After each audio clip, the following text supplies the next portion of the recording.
एवढी परिस्थिती खराब झाली आहे।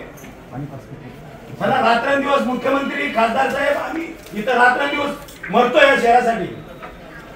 लाज वाटली मला खासदार साहेबांच्या इलेक्शनच्या 2 दिवस आधी इलेक्शन कचरा उचलू शकलो नाही जरा। मला सांगतो 15 दिवसानंतर जर नाही गाव अंबरनाथ रस्त्यावर नाही काढला ना आम्ही तर तुम्ही बघत राहा। रस्त्यावर आणणार आम्ही, रस्त्यावर आणणार आम्हाला चालू आहे ना खूप खराब आहे। हा खूप महत्वाचं आहे।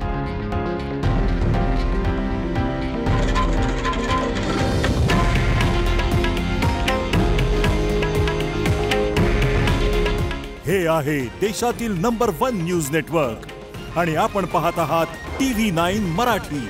काळजी तुमची, हित महाराष्ट्राचं।